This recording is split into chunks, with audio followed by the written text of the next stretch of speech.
Hi everyone, myself Dr. P. Ashok Babu. In this video, I am going to discuss about the Maxwell's equations and Faraday's law. Here we can define what is a static current, what is a moving current, and what is a time varying current. So here electrostatic field can be denoted as E of x, y, z, and these are usually produced by the static electric charges. Static magnetic fields produced are denoted by H of x, y, z, and these are due to motion of electric charges with uniform velocity.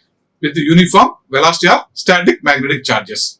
And the third one is the time varying electromagnetic fields represented by E of x, y, z, t, where t represents the time varying field, and the magnetic field H of x, y, z, t, where t again represents the time varying field, and are usually due to accelerated charges or time varying currents. So these are due to accelerated charges. Or time varying currents. So therefore, in a brief, here we can define stationary charges as is equal due to the electrostatic fields, and steady currents due to the magnetostatic fields, and time varying currents are due to the electromagnetic fields or electromagnetic waves.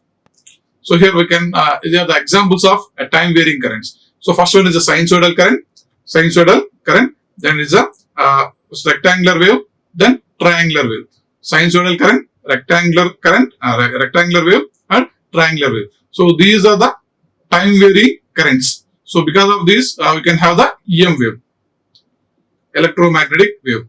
So here we will define the Faraday's law.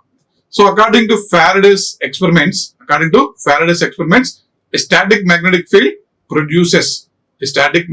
produces no current flow, but a time varying field produces an induced voltage called electromotive force, or simply we can call it as a EMF in a closed circuit, which causes a flow of current. So here Faraday discovered that the induced EMF, VEMF, in any closed circuit is equal to the time rate of change of magnetic flux linkage by the circuit.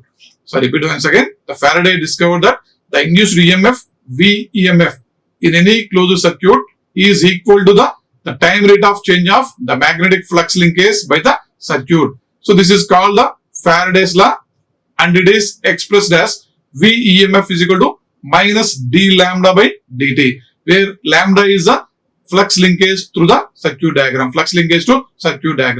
where lambda is equal to n into psi, where n is the number of turns in a circuit, psi is the flux in a circuit. Therefore, VEMF equal to minus n into d psi by dt, where already n is the number of turns in a circuit diagram. So here the negative sign shows that the induced voltage acts in such a way as to oppose the flux produced by the circuit diagram. So this is known as a Lenz law. So Lenz law states that the direction of the current flow in the circuit is such that the induced magnetic field produced by the induced current will oppose the change in original magnetic field. This is the statement of Lenz law. I repeat once again. Lenz law states that the direction of current flow in the circuit is such that the induced magnetic field produced by the induced current will oppose the change in original magnetic field. So please go through the circuit diagram. So here, if you observe the circuit diagram, here we can have the two voltages. That is the EF is there and EE is there. So induced field and due to the electrostatic field. These are the two voltages. So here some battery is there, some closed path is there. Between the P and N, we have the battery. So within the battery, we can observe that EF is there, EE is there. There are two voltages. So outside the battery, EF is completely zero. Outside the battery, EF is completely zero. Outside the battery, we have only one voltage, that is EE. And within the battery, outside the battery, the EE will be opposite to each other. So here, if you observe the EE, induced electric field. So here within the battery, the direction is opposite to the outside the battery. So here, consider the electric circuit where the battery is the source of EMF. The electromechanical action of the battery results in an EMF produced field EF. So due to the accumulation of charge at the battery terminals, an electrostatic field also exists in the circuit, in the battery. So here it is nothing but there is a relation between electric field and potential. We have E is equal to minus del V. E is equal to minus del V.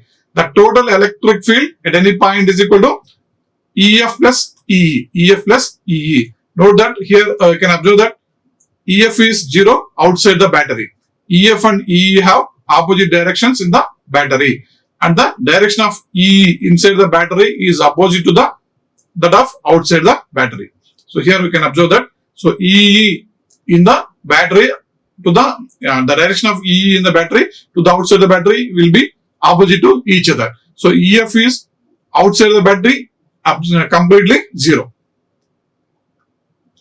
For the integration of equation 2, let us assume equation 2, if you integrate the equation 2 on both sides, so here the line integral E into dl is equal to line integral EF into dl plus E is equal to 0 because we are considering the within the battery. Within the battery we have EF, outside the battery we have EE. Therefore, the limits, if you assume the limits P n to P integral n to P EF into dl. And here we can have E into dl is equal to 0 within the battery. The integral E into dl is equal to 0 because E is conservative nature. So because of the conservative nature, within the battery E is equal to 0. Outside the battery we have the electric field. So here the EMF of the battery is the line integral of the EMF produced that is V EMF is equal to is a integral n to P EF into dl. So which is equal to minus integral n to P E into dl because these two are opposite to each other. EF and E are opposite to each other. We have the negative sign here, but V is equal to IR. We have the equation V equal to IR. So here from that we can observe that the first one is an electrostatic field EE cannot maintain a steady current in a closed circuit since EE within the battery is equal to 0. Therefore, integral E into dl equal to 0, which is equal to I into R. Next, second one, an EMF produced field EF is non-conservative. An EMF produced field EF is non-conservative. Third one is except in electrostatics. Except in electrostatics, voltage and potential difference are usually not equivalent. Except in electrostatics, voltage and potential difference are usually not equivalent. These two are opposite to each other. So this is about the Faraday's law. Okay, thank you. Like, share and subscribe. Hit the bell icon for more updates.